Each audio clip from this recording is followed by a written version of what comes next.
All right, so I'm going to introduce Clemens Steinbach.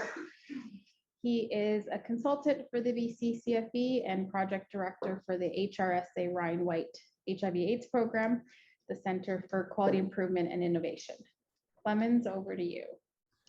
Thank you very much. And Larry, will you advance or should I bring up the slides? Either way works fine with me. I'm happy to advance my own slides. Yep, go ahead. I'll stop sharing. Okay. So first of all, a warm welcome to all of you. I was really impressed by the thoughtfulness of your presentations, the sheer depth, and just the compassion that you showed. And I had the pleasure to review many of your monthly statements, and I think the richness of that discussion and your thoughts did often not come through on paper, but I think this is not unique to this collaborative. But I just wanted to start out on that note because I think you made an amazing progress. I remember from learning session 4.1, what this is all about, and how can quality improvement be part of your journey, and to be where we are today is just very impressive. So congratulations to all of you for the hard journey that certainly will continue. Part of today's conversation we want to have, and this is probably for the first, like let's say 20 to 30 minutes, is really about sustainability. We do believe that you have made a lot of progress, and so in that sense, I want to be sure that we can continue your journey. I am a paid consultant for the BC Center for Excellence in HIV and AIDS, and paid for being a consultant for this specific collaborative. I have no disclosures to make. So I think the part I want to start out is that part of improvement includes the step of sustaining. And I think sometimes we think about, we just need to improve, and then what should happen afterwards. Now is the time to think about sustainability. Even if you have not completed all your journey, it is time to do so. The reason why I want to stress this point is that I've conducted lots of qualitative interviews that happen at the tail end of a collaborative, such as yours, or 6 months out. And one of the things that is really hard to bring together is two words. One is we're ending the collaborative, but we're sustaining your improvement efforts. And often they get mixed up. And so I wanted to just to be sure that the collaborative itself may transition to take on, no more learning sessions and whatnot. But the fact of learning, the collaboration among ourselves and quality improvement does not. And that's a really important distinction to make, and one you should really keep in mind, because nobody prevents you from reaching out to the other programs that just presented, even if there's no more formal learning session, to ask the question, so how did you do this again? Would love to know, and continue your journey. And then as somebody in our qualitative interview said in one of the previous collaboratives, is that, let me just hide those windows here because that's why I better see my own slides here, is that when the words "and" and "sustain" are used in the same sentence, they are at war with each other. So think about what we're talking about today is continuing our journey and of improvement. So here I want to offer a definition that Scott Thomas presented, which really resonates with me when I think about sustainability. And the question often is sustainability. So what do we mean? Is it just continuing what we're doing? Is sustaining just keeping your PDSA cycle going? And I think it's something else. Sustaining your gains is a little bit different. And I think what I put forth here is to say when new ways of working and improved outcomes become the norm. Your job right now is to think about how can the status quo that you gained through all the wonderful efforts that you've done over this journey together, how can this become your new norm? And if once you standardize, once you remeasure, once you really integrate it in your clinic, then it becomes your new norm. I want to bring in one example very quickly, because in many of your monthly reports, you brought up the issue about how the voices of patients and family can be integrated. and you brought in and wrote about some of those examples. I think that could be your new norm, and it's not we're asking it now just because, Angie and Philip and many others and Jessica have asked you to do so, but now it becomes your new norm. And this is really an important step. So think a little bit about how can this be integrated?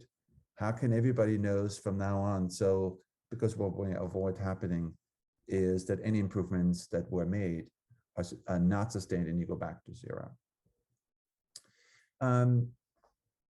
Julia Moore wrote a really interesting paper about sustainability.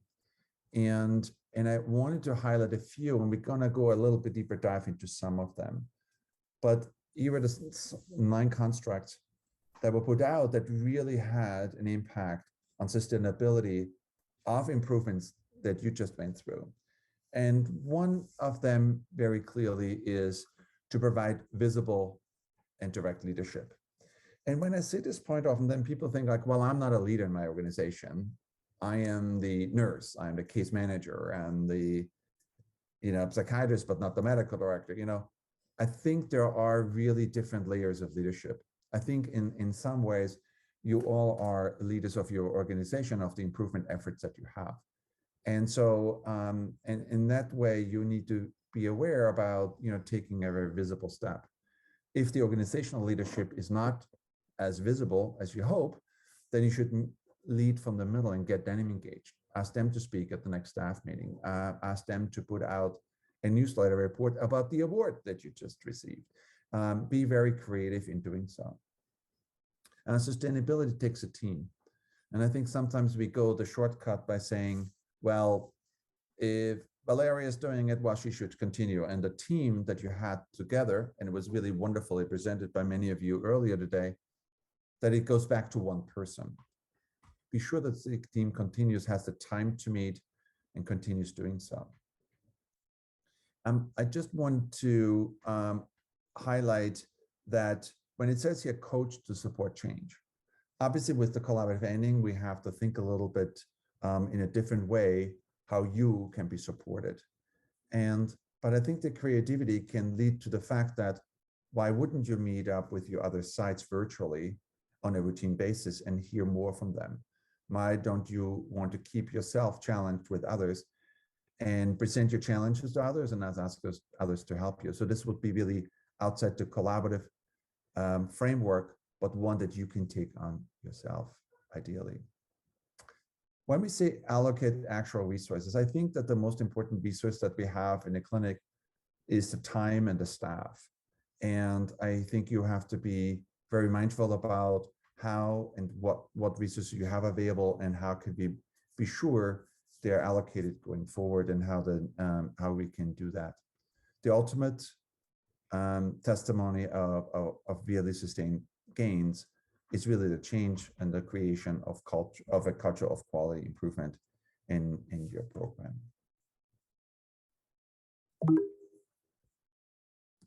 So here are a couple of other factors that I think are worth bringing up, and one is the perceived value. I think you want to think about not only what is the value, so you obviously want to propose value added improvement to the programs, but also often it's really important that those are actually the perception of value.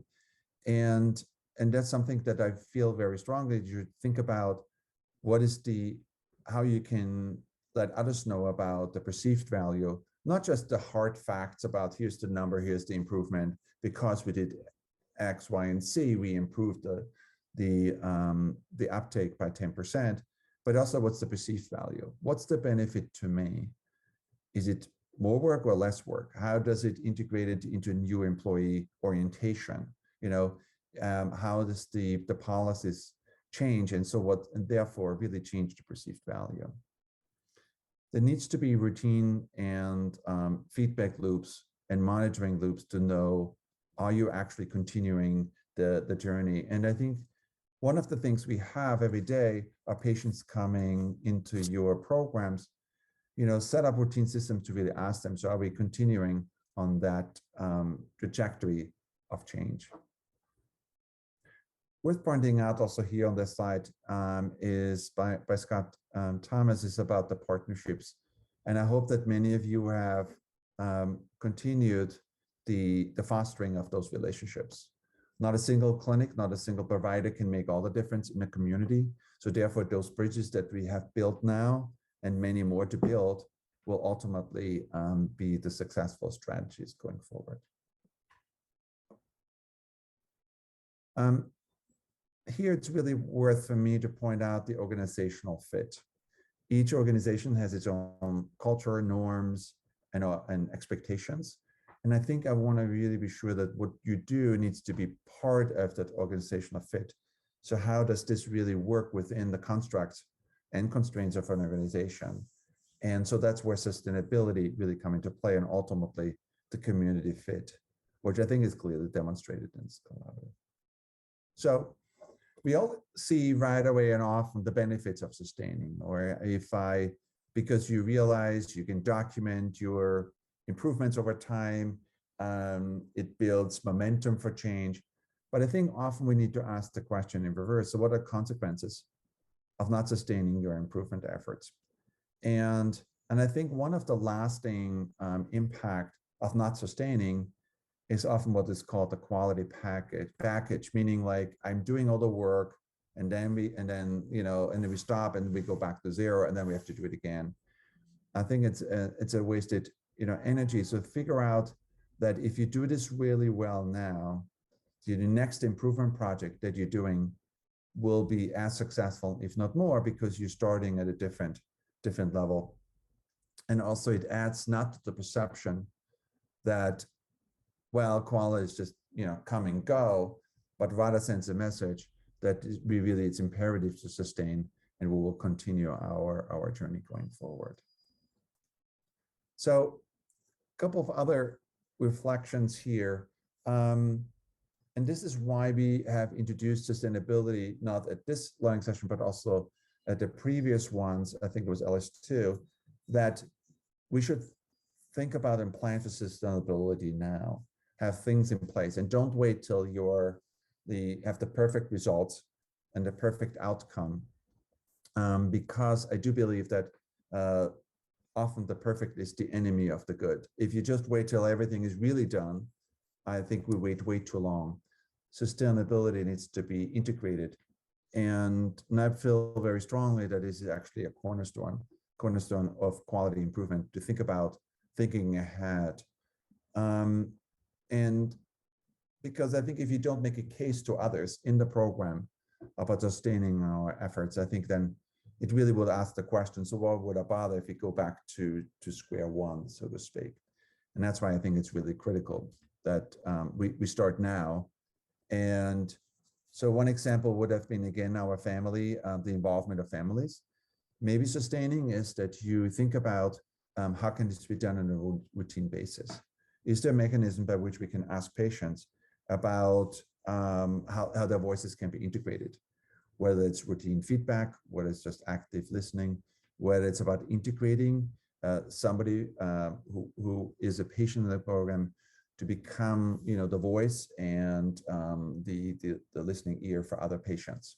I just conducted a qualitative interview with somebody who was on a parallel setting, somebody was living with HIV, and he was recently hired, and because of his personality and really commitment to his community, that he really was the person who became the glue that really brought the patients and the families together. And I think that's a really important lesson. So we all know that there are lots of challenges for sustainability. And often we don't really know what the ultimate win will look like. It's hard to imagine how the clinic will be in 6 months and 12 months from today. But I think we've got to think a little bit outside our box and make the right steps. The challenge to sustainability is just a lack of communication. So we all come together and plan. I think it's the team efforts that are in place are to be continued and be in place. And also the accountability that quality then gets retrieved to a few people again, and that's certainly a challenge to any sustainability. Quality improvement works best when you have teams working together. And I think that we all feel like, and this is sometimes I feel one of the best benefits of any collaborative is the power of peer learning, the kind of a structured learning approach where there's a routine learning session, there are routine speakers, I'm accountable for my presentations at every learning session. And the question then feels like, well, if that push into this learning session will go away, how urgent do I feel that we need to report team progress? How often do we need to look at results? How often do we need to do? And I think we need to ask ourselves today, how can we keep everyone who is part of the project accountable and document the impact? And you've done so through your presentation, but also continue that journey. I want to offer the following, model for sustainability. One, it really shaped my thinking about the sustainability. That sustainability is not a project where you start out and then you just standardize and then you're done and then you sustain. It is, again, a much more iterative process. And so you look at the data through your baseline, you do your improvement project, and then you think about standardization. But that journey continues. And I think only when you think about all the different interventions that you have done, all your different activities that you've done, each of them requires standardization and improvement. But also, I think you will do so if you really think it more in an iterative way. So it's not a linear, here's my result, I improve and sustain, and then move on. It's rather than thinking it through multiple layers. I think really a robust organization that even reached a certain culture of improvement, at that point that thought it through and challenged themselves to really think about standardization, sustainability many, many times over. But that's part of sustainability is standardization. It's the idea about you figured out something that really worked for you, capturing the data, knowing the role, having certain forms in place now. And part of that standardization is to ensure that whether it's through policies, procedures, staff onboarding, routine updates, that this really becomes the new status quo, and therefore that you really build through the standardization, you build stability, and therefore you build sustainability. The more you invest in standardization, the more you will be able to reduce variation, and the more you really make it value added for everyone who's participating. And sometimes it's easy if the same 4 or 5 people on the team and they stay on for a long time. It is always a challenge to every team, every organization, if the team changes, and staff turnover is inevitable for any improvement. And then I think it's a really testimony how much you have standardized and how much you have built a stable and robust system that even despite of all the staff turnover, reshifting of staff priorities, that this new process that you have envisioned and so worked so hard for has continued. So there are a couple of things. And one, I think, is to look at policies and procedures.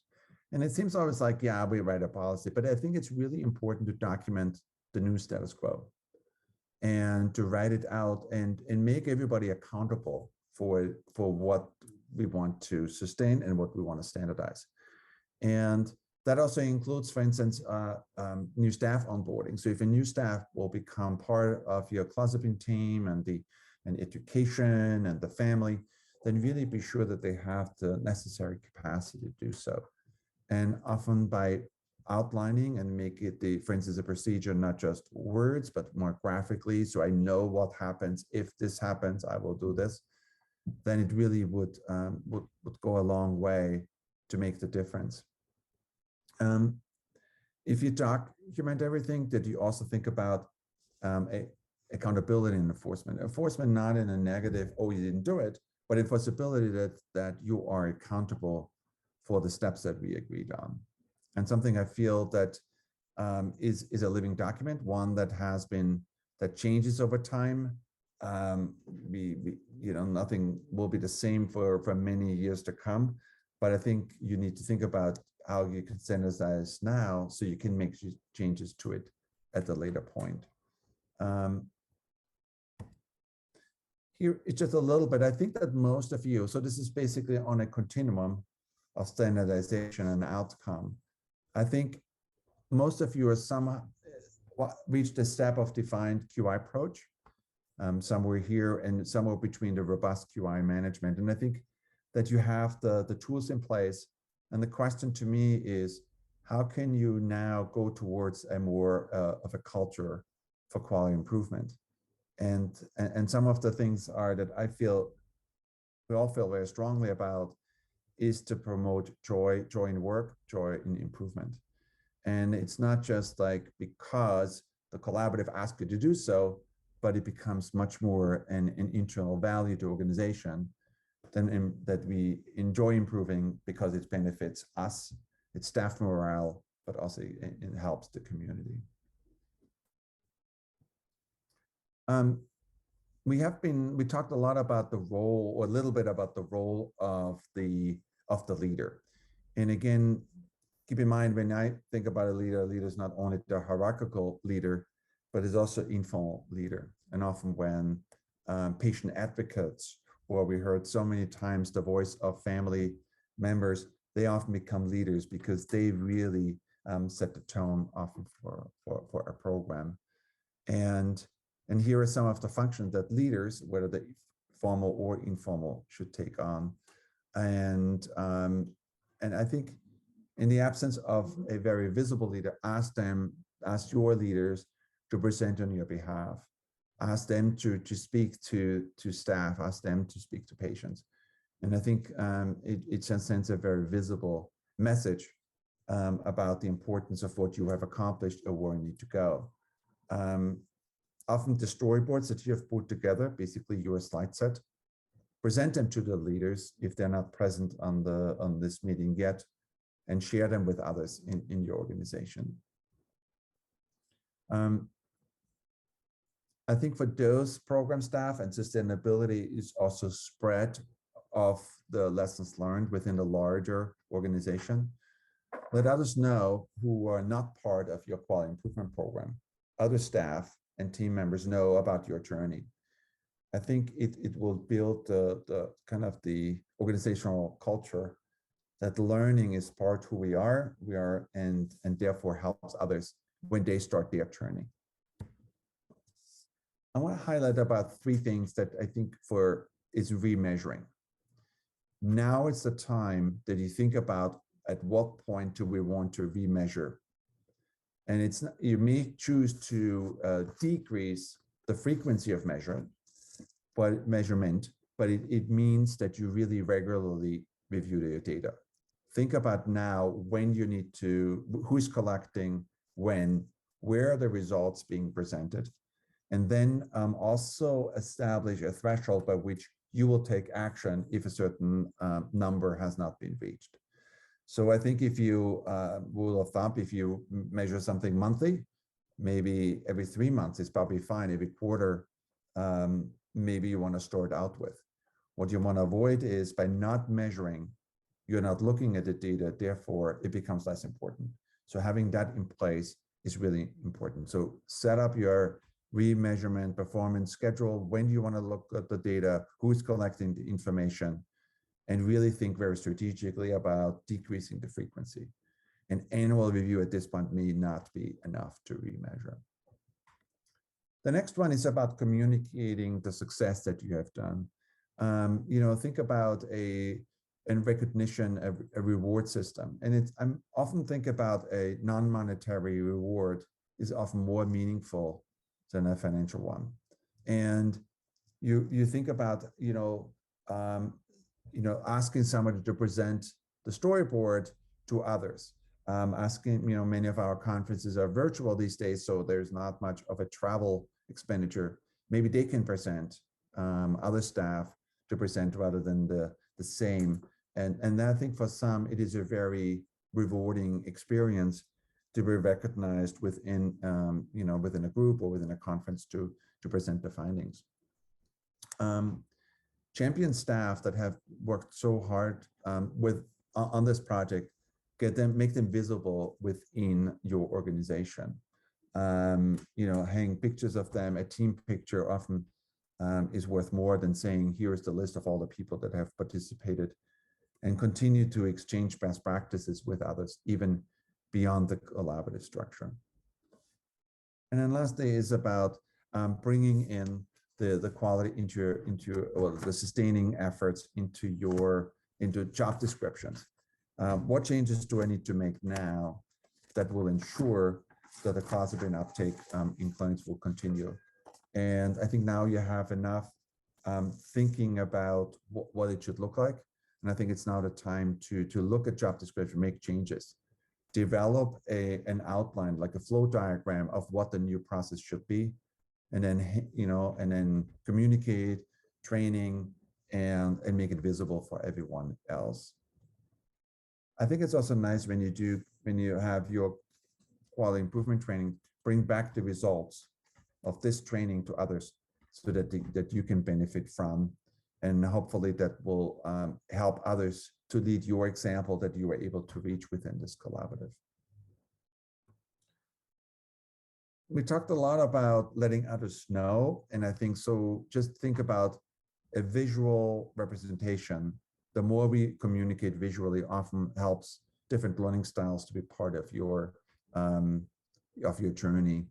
And like a flow diagram often is easier to communicate a new process than a written Word document with lots of words next to it. And then lastly, I think a final word on sustainability is that sustaining of any gains that we have accomplished is really hard work.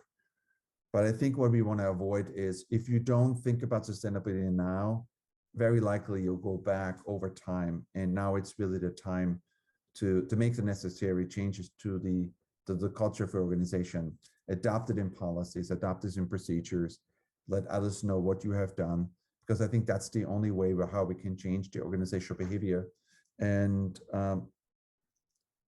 trust me and others that when you have successfully completed and sustained a project, the next project that you want to take on, which may or may be on a related topic or a different one, you will be much more successful, because that's the investment of time that's paid off.